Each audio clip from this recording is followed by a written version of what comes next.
بسم الله الرحمن الرحیم فرما کر مرحوم مغفور شیخ حاجی فضل حسین ابن مصطفیٰ حسین، مرحومہ حسینی بیگم بنت سجاد حسین، مرحومہ سیدہ بانو بنت محمد یعقوب کی ارواح کو ایصال فرما دیں۔ بسم اللہ من الشیطان الرجیم۔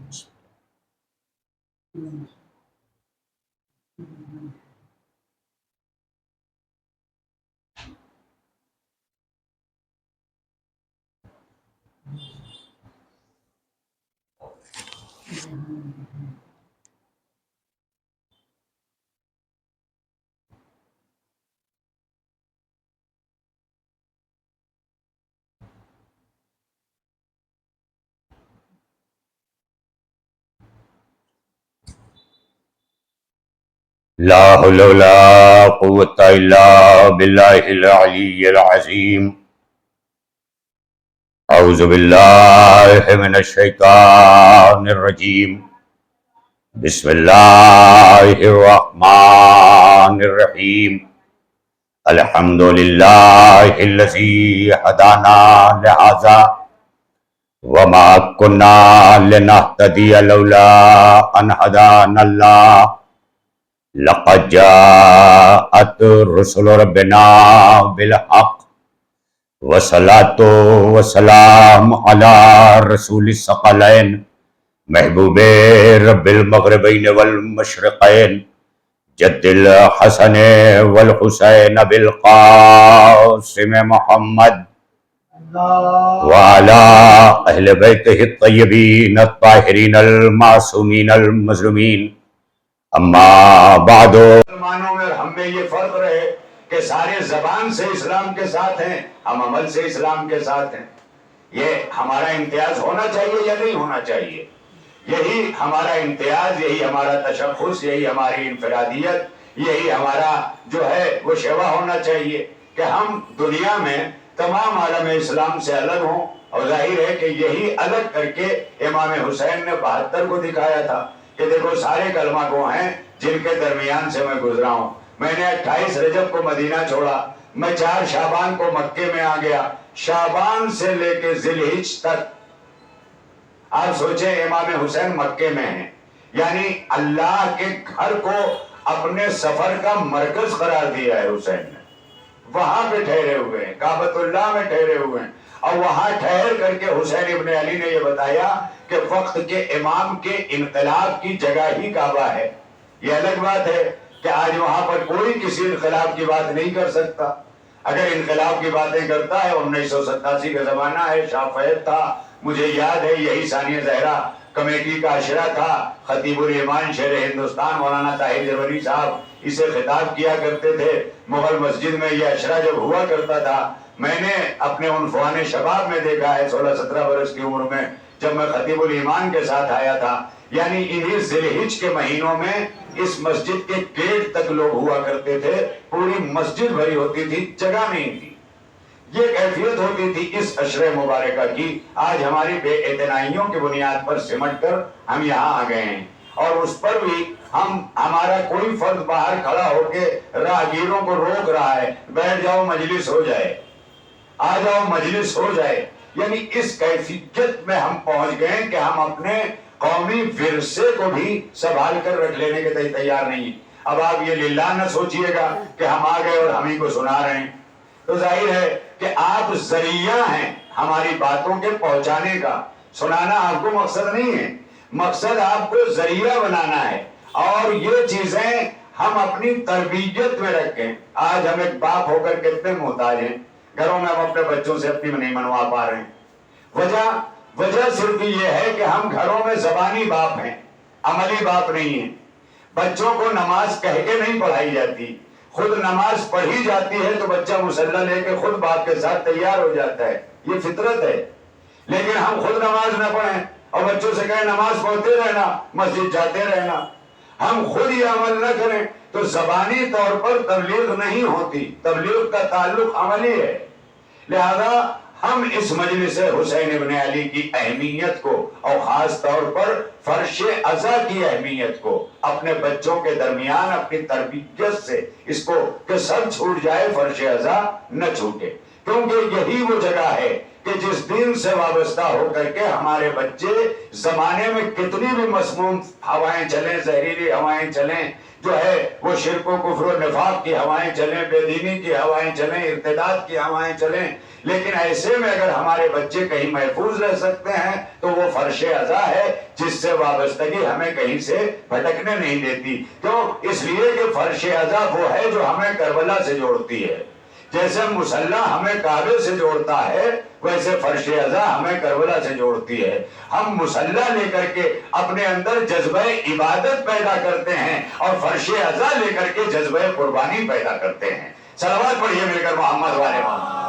تھوڑا بول دیجئے گا، میں بھی تھوڑا آپ کے حوصلے کا محتاج ہوں یہاں پر، حالانکہ یہ ریکارڈنگ بھی ہو رہی ہے، یہ کہوں گا تو اس میں بھی ریکارڈ ہو جائے گا کہ مولانا مجمع سے بڑے ہاتھ پیر جوڑ کے کہہ رہے تھے کہ بولتے آئیے، تو صلوات ایک پڑھنے مل کر محمد والے محمد کو تھوڑا سا بھائی اور قریب آ جائے۔ دیکھیے ماشاءاللہ آپ کے ہی بھائی دوسرے جو ہے وہ اسی لیے کہ آپ، اب ظاہر ہے کہ آپ کو وہ کرتے ہوئے نہیں آئیں گے، ایک صلوات پڑھ لیں آپ حضرات پھر، اور میں اپنی مجلس کو آگے بڑھا دوں۔ تو ارباب کرم، ارباب فکر و نظر، یہ ہمارے لیے لمحات فکریہ ہیں، اور یہ فرش ازا، یہ مجلس، یہ ہر لمحہ ہماری تربیت کرتی ہیں، ہر لمحہ ہمیں یاد دلاتی، بہت سی چیزیں ہمیں یاد ہیں، ہمارے علم میں ہیں، لیکن اسے ہمیں دہرانا چاہیے، اسے ہمیں بار بار ریپیٹ کرنا چاہیے۔ فذکر، ذکر کرو، ان الذکر تنفع المؤمنین، کیونکہ یہ جو ذکر ہے نا یہ مومنین کے لیے نفع بخش ہے۔ یہ میں نہیں کہہ رہا ہوں، یہ قرآن کہہ رہا ہے، یہ اللہ کہہ رہا ہے کہ ذکر کرو کیونکہ یہ ذکر مومنین کے لیے نفع بخش ہے۔ آپ سمجھ سکتے ہیں، یعنی نفع دینے والا ہے، ہمیں نفع دے رہا ہے یہ ذکر، اور اس ذکر کے ذریعے ہم اسے مسلسل دہراتے رہیں۔ دیکھیے جیسے پیغمبر اکرم کو حکم ہوا، وہ اما بنعمت ربک فحدث، اے میرے مصطفیٰ اپنے رب کی نعمتوں کو بیان کرتے رہو۔ حدیث کے معنی ہے بیان کرنا۔ کہا کہ میرے حبیب فحدث، اسے بیان کرو، جو میری نعمتیں ہیں اسے بیان کرو۔ اس کا مطلب یہ ہے کہ پیغمبر ختمی مرتبت اگر غدیر کے میدان میں قافلے کو روک رہے ہیں تو حکم الہی ہے کہ میرے ان نعمتوں کو بیان کرو۔ اب ظاہر ہے کہ غدیر میں روک کر سب سے بڑی نعمت، جس کا ایک صلوات پڑھے مل کر محمد والے محمد جی،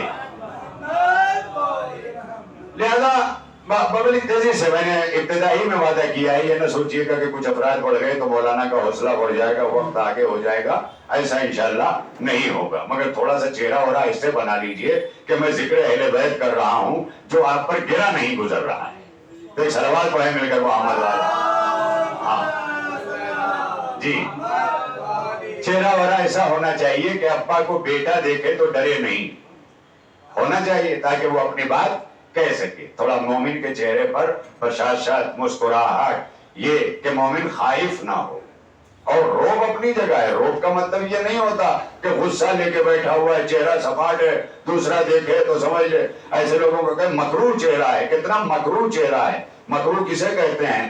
مکروہ اسے کہتے ہیں جس کے چھوڑ دینے میں ثواب ملے۔ تو چہرہ ایسا نہ بنائے کہ منہ پھیر لینے میں ثواب ہو، بلکہ چہرہ ایسا ہو کہ دیکھنے میں ثواب ملے۔ صلوات پڑھیے مل کر محمد والے، ہے نا؟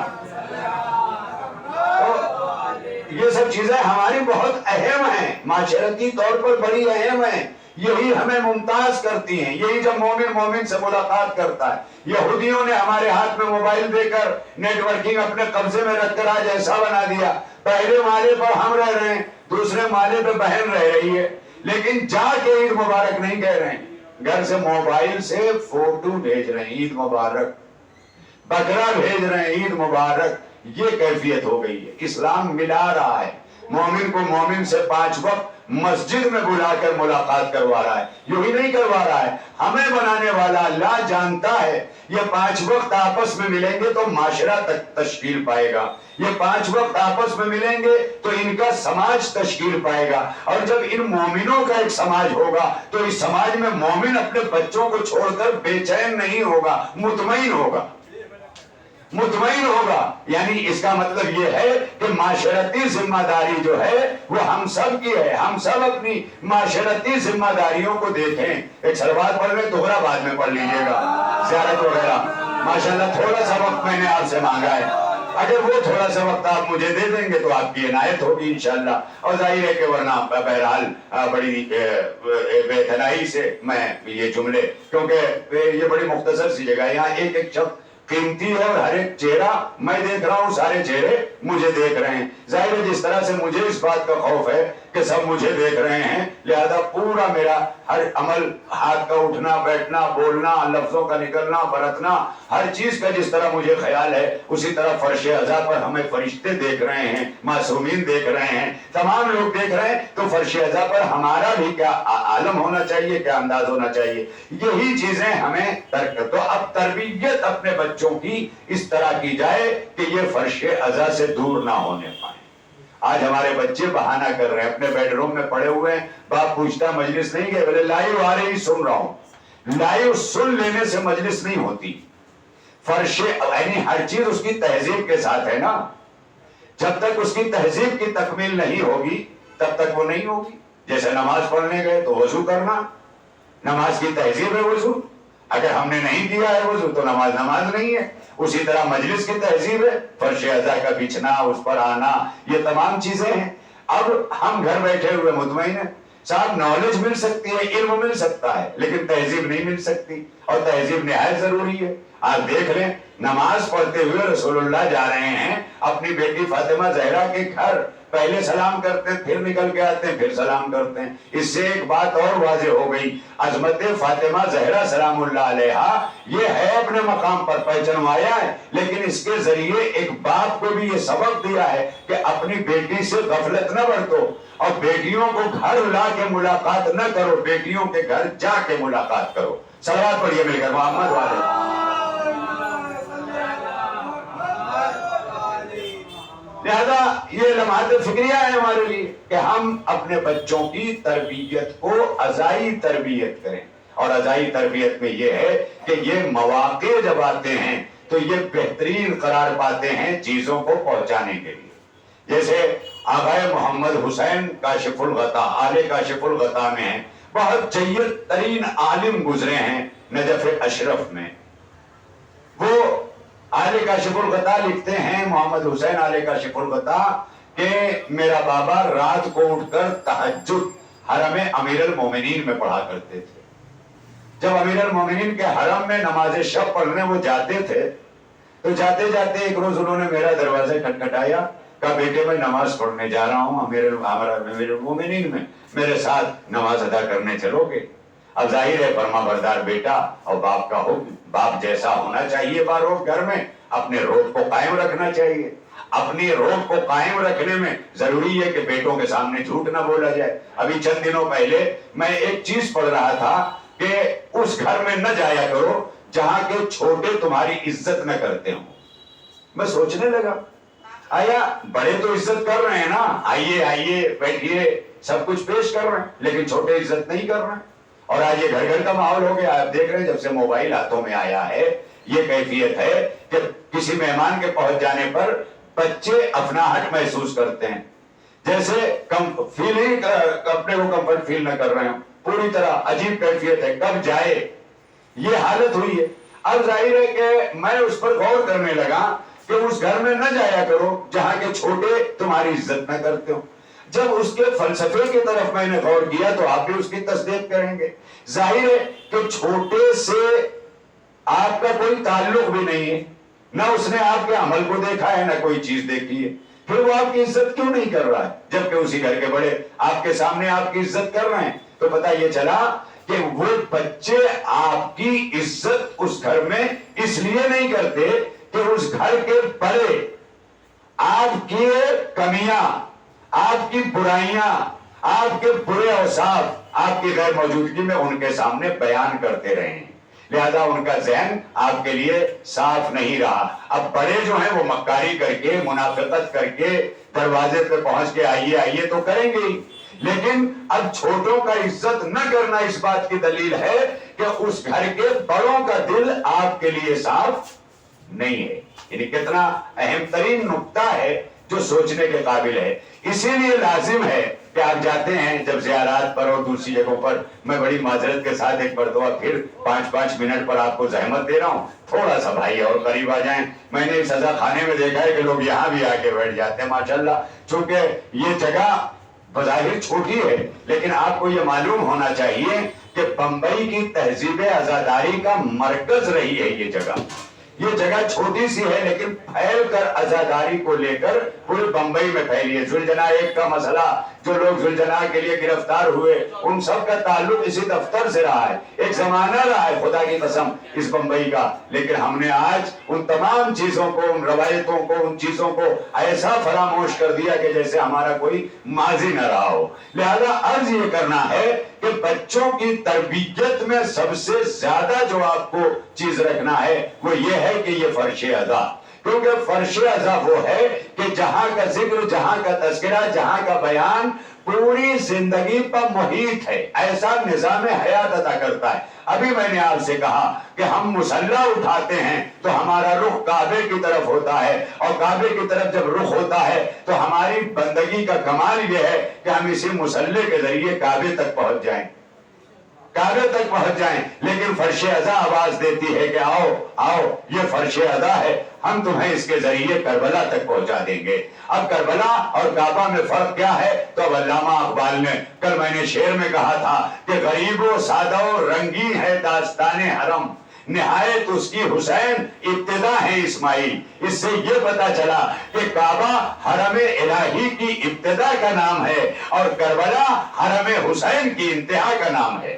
لہذا کربلا کی یہ قربانی، حضرت ابراہیم علیہ السلام کی یہ قربانی ایک خواب ہے، لیکن حسین کی قربانی جو کربلا میں ہوئی یہ اس خواب کی تعبیر ہے. کسی شاعر نے، جناب محسن جونپوری ایک عظیم شاعر بھی ہیں، عالم دین بھی ہیں، فاضل قوم بھی ہیں، بہترین اشعار کہتے ہیں. انہوں نے فرمایا کیا تقابل ہو، ایک صلوات پڑھیں آپ حضرات مل کر محمد. تشریف لیں مولا سلامت رکھے، مولا سلامت رکھے. حضرت ایک اور صلوات پڑھ لیں محمد وارے محمد. فرماتے ہیں کیا تقابل ہو خلیل اللہ کا شبیر سے، خواب افضل ہو نہیں سکتا کبھی تعبیر سے. اس کا مطلب یہ ہے کہ ابراہیم نے خواب دیکھا تھا، تعبیر کربلا میں حسین ابن علی نے پیش کی ہے. اور اسی تعبیر کو پیش کرنے کے لیے کل میں نے آپ کی خدمت میں عرض کیا تھا اس آئے وافی ہدایہ کے ذیل میں کہ خود قرآن نے آواز دے دی وَفَدَيْنَاهُ بِذِبْحٍ عَظِيمٍ. ہم نے اس قربانی کو ذبح عظیم کا فدیہ بنا دیا. اب اس لفظ کو بدل کر کے یوں بھی کہا جا سکتا ہے کہ جیسے دمبا اسماعیل کا فدیہ ہے ویسے مینا کربلا کا فدیہ. صلوات پڑھیے مل کر محمد وآل محمد. میں کیا کروں، یہاں تک تصور کریں خدا کی قسم. اور ظاہر ہے کہ صاحبان علم اور صاحبان فکر اور صاحبان فہم و ذکا میری باتوں تک پہنچ گئے تاکہ یہ پیغام آج پہنچ جائے عالم اسلام تک. ہم نے یہ مجلسیں کر کر کے فرش ادا بچھا بچھا کر کے مائک لگا لگا کر کے ہر دور میں اور ہر زمانے میں حقیقت کربلا کو دنیا کے سامنے پیش کرنا چاہا ہے. لیکن اب کیا جائے کہ جو ناصبی ہیں، جو اپنا یزید سے رشتہ توڑنا ہی نہیں چاہتے، ان کا حسین سے رشتہ جڑ بھی نہیں سکتا. یہی وجہ ہے کہ جب ہم اتحاد کے نعرے لگاتے ہیں تو ہم صاف کر دیتے ہیں کہ ہمارا اتحاد مسلمانوں سے ہوگا، ناصبیوں سے نہیں ہوگا. کیونکہ مسلمان اور ناصبی میں یہی فرق ہے کہ مسلمان کیسا بھی ہو مگر محب اہل بیت ہوگا، اور ناصبی کتنی ہی چمکدار تسبیح لے کے کیوں نہ چل رہا ہو مگر بغض اہل بیت کا حامل ہوگا. اور جو بغض اہل بیت کا حامل ہو جائے وہ حسینی نہیں ہو سکتا، وہ یزیدی ہی ہوگا، وہ یزید ہوگا اور یزیدی ہوگا. لہذا اللہ کے حکم سے حضرت ابراہیم علیہ السلام نے اپنی قربانی کو لا کر میدان مینا میں پیش کیا، اور ادھر اللہ نے اس قربانی کو ایک فدیہ قرار دیا ذبح عظیم کا. اور اس ذبح عظیم عظیم کا مصداق بن کر کے ابھی میں نے ابتدائی منزل میں کہا کہ امام حسین علیہ الصلوۃ والسلام اپنے قافلے کو لے کر کے 4 شعبان کو پہنچ چکے ہیں مکہ معظمہ میں، لیکن مکہ معظمہ سے ذی الحج کی تاریخوں میں، اس تاریخ میں کہ جب لوگ حج کی جانب آ رہے ہیں، کعبے کی جانب آ رہے ہیں، اور جانے کعبہ چھوڑ کر کے جا رہا ہے۔ ہر چیز کی ایک جان ہے، جیسے آدم علیہ السلام ہے، اللہ نے پتلا بنوایا، لیکن جب اس میں روح پھونکی تب جا کر کے وہ پتلا قابل سجدہ بنا۔ اسی طرح جیسے آدم پتلا تھے مگر روح نے آدم کو آدم بنایا ہے، اسی طرح کعبہ بھی فقط ایک گھر تھا، علی کی ولادت نے کعبے کو کعبہ بنایا۔ ایک صلوات پڑھیے میرے گھر محمد والے۔ اور علی کی ولادت نے یہ بتایا کہ یہ کعبہ ہے اور یہ جانے کعبہ ہیں۔ جانے کعبہ جا رہا تھا، یعنی حسین کعبہ چھوڑ کر جا رہے ہیں۔ کس زمانے میں جا رہے ہیں؟ جب مسلمان جوک در جوک حج کا سودا لیے ہوئے، اور حج کس لیے؟ تاکہ تقرب الہی مل جائے۔ یہ الگ بات ہے کہ آج ہی میں ابھی سوشل میڈیا پہ دیکھ رہا تھا کہ باقاعدہ طور پر اس بار حج کے دوران باقاعدہ ایک عرفات ریسورٹ بنا ہوا ہے۔ آپ یقین کریں پکنک کی جگہ اس پر لکھا ہوا ہے حج پکنک 2025۔ وہاں اندر جا رہے ہیں حاجی، طرح طرح کی مرکن غذائیں تلی ہوئی، اور اسی احرام کے کپڑوں میں اندر جا کر کے مسلمان کیا کیا کر رہا ہے آپ اسے دیکھیے گا۔ اس کا نام ہے ماؤنٹ عرفات۔ وہ پورا ایک سوشل میڈیا پہ نظر آ رہا ہے۔ مسلمان کس حد تک گرتا جا رہا ہے، اللہ کے گھر پہنچ کر بھی یہ کیفیت ہے کہ حج کو نہیں۔ تو اب امام حسین حج کو چھوڑ کر جا رہے ہیں۔ کچھ لوگوں نے کہا حج کو عمرے میں بدل کے جا رہے ہیں۔ عمرے میں بدلنا کیا ہے؟ عمرے میں بدلنا کوئی لفظ نہیں ہے، یہ تو ہم اور آپ سمجھنے سمجھانے کے لیے کہتے ہیں۔ جب حج کا زمانہ نہ ہو، حج کی تاریخ نہ ہو، تو جب بھی آپ کعبے جائیں آپ کا عمرہ ہوگا، حج نہیں ہوگا۔ حج کے زمانے میں ہوگا۔ تو امام حسین یوں بھی عمرہ کر کے ہی نکل رہے ہیں۔ جب تک ہے عمرے پہ عمرہ ہے، روز عمرہ کر رہے رہنے والے وہاں، تو ظاہر ہے کہ امام حسین نے عمرہ کیا، حج کو ترک کیا۔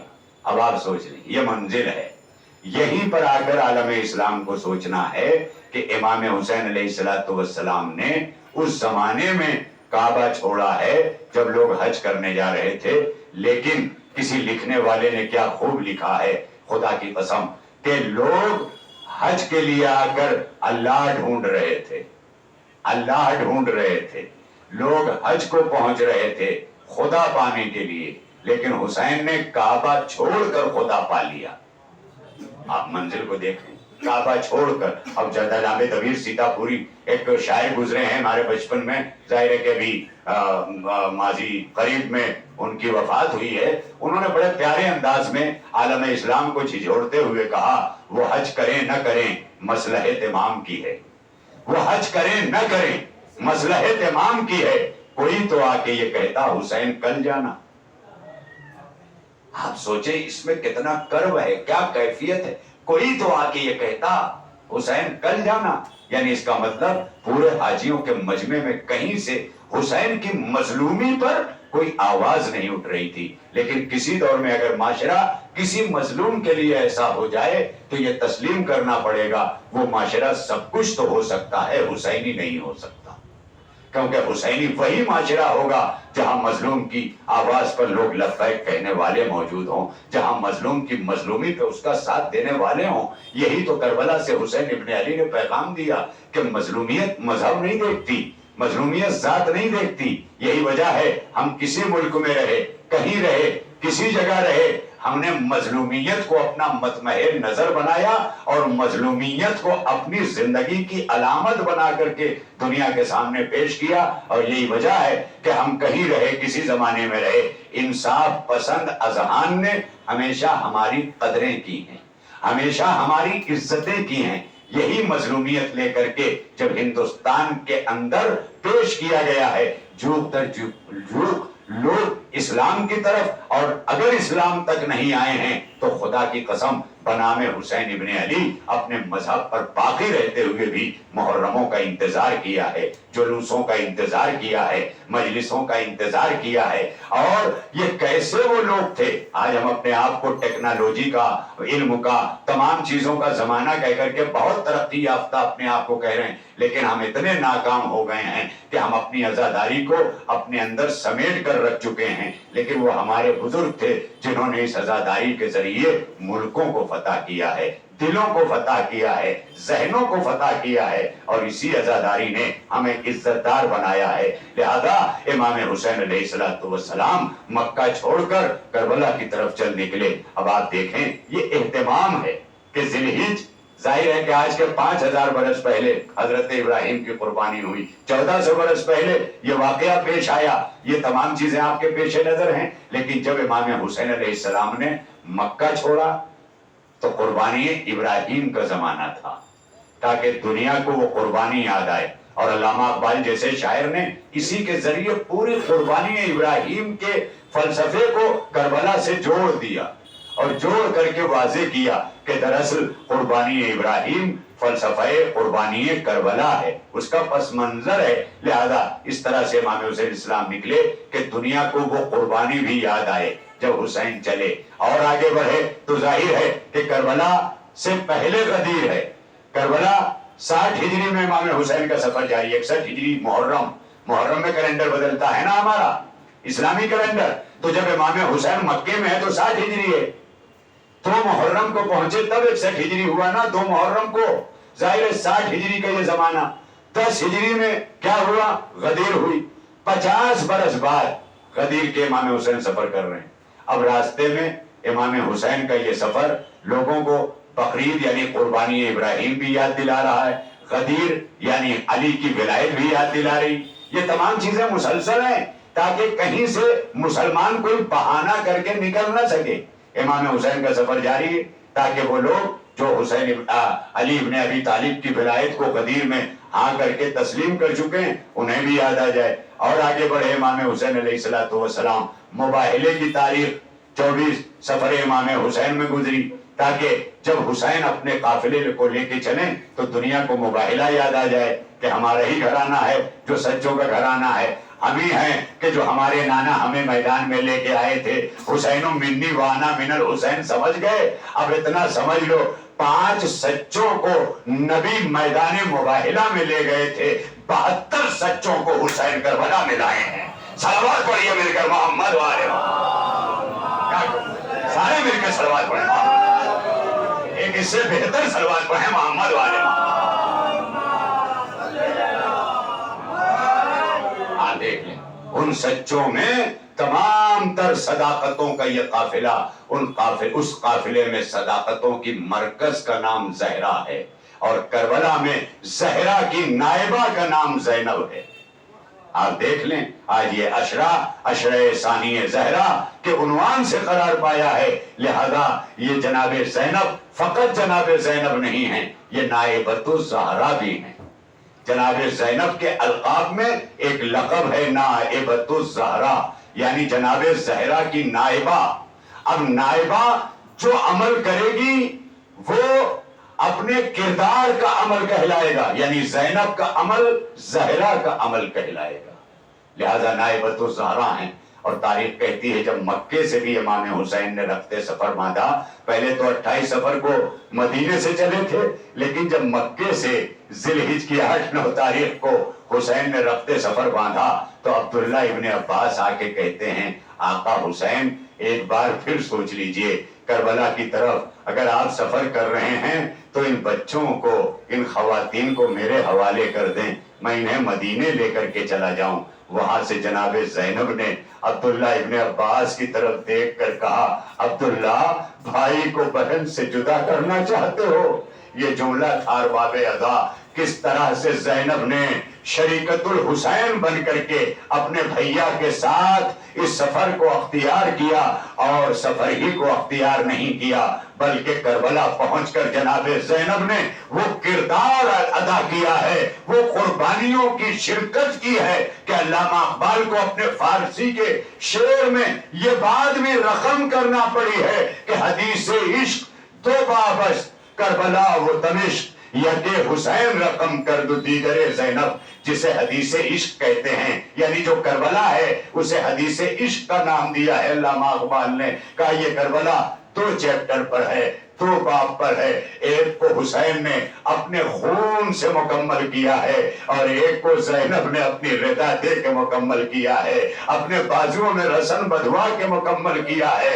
ارباب ازا وہی شریکت الحسین جناب زینب ہے جنہوں نے عبداللہ ابن عباس سے کہا تھا بھائی کو بہن سے جدا کرنا چاہتے ہو، ارباب ازا وہی زینب جب کربلا پہنچی ہیں تو تاریخ گواہ ہے کہ شریک بن کے اگر بھائی کی آئی ہیں تو مکمل شرکت کی ہے۔ تاریخ کہتی ہے کہ اگر جناب امام حسین علیہ السلام نے اپنے اکبر و اصغر دیے ہیں تو جناب زینب نے اپنے اون و محمد دیے ہیں۔ یہ تاریخ رہی ہے ارباب ازا، اور یہی نہیں بلکہ آگے بڑھ کر کے کہہ دوں کہ اگر کربلا کی تاریخ کی تکمیل میں حسین نے کربلا میں 6 مہینے کے بچے کی لہر بنا کر کربلا مکمل کی ہے تو شام میں سکینہ کو دفنا کر زینب نے آواز دی اے بھیا تیری شریک زینب ہے، اگر کربلا اصغر کی لہر بنا کے مکمل ہوئی ہے تو زینب آج شام میں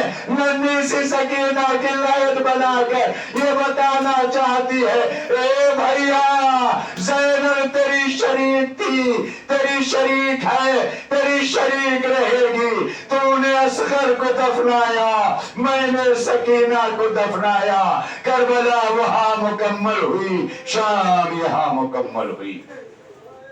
انا للہ و انا الیہ راجعون وسيعلم الذين ظلموا أيام منقلب ينقلبون إلهنا وسيدنا ومولانا وتقبل منا بحق زهرا وأبيها وبعلها وبنيها وبحق أئمة التسعة الطاهرين من ذرية الحسين، پالنے والے ہماری اس عبادت عظمیٰ کو قبول فرما، تمام شرکائے مجلس کے جو بھی ہم موقع ہے مولا اسے دور فرما، جو پریشان حال ہے ان کی پریشانیوں کا خاتمہ فرما، جو بے روزگار ہیں انہیں بہترین رزق عطا فرما، جو برسر روزگار ہیں ان کے کاروبار میں برکت عطا فرما، ہمارے اعمال کو قبول فرما، ہمارے گناہانہ کبیرہ و صغیرہ کو درگزر فرما، اے پروردگار ہمارے بچوں کا مستقبل بخیر فرما، اے پروردگار اس پرآشوب دور میں ہماری نسلوں کا تحفظ فرما، اے پروردگار عزاداری سید الشہداء ہمارا نصیب اور مقدر بنا، اے پروردگار جو بھی دشمنان عزا ہیں انہیں ان کے انجام کو پہنچا، اے پروردگار ولایت علی اور عزاداری سید الشہداء ہماری زندگی کا عنوان قرار دے کر کے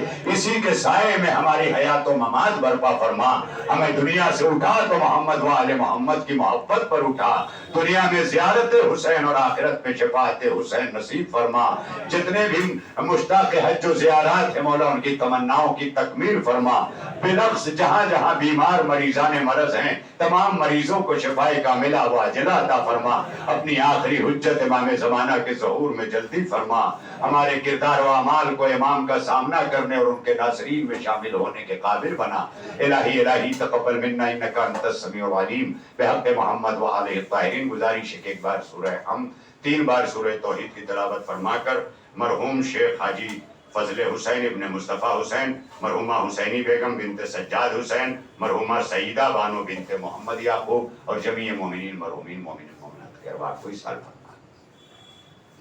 اعوذ باللہ من الشیطان بسم اللہ الرحمن الرحیم الحمدللہ مالک یوم الدین اهدنا الصراط المستقیم غیر المغضوب علیہم بسم اللہ الرحمن الرحیم اللہ بسم اللہ الرحمن الرحیم قل هو اللہ احد اللہ الصمد لم یلد ولم یولد بسم اللہ الرحمن الرحیم قل هو اللہ احد اللہ الصمد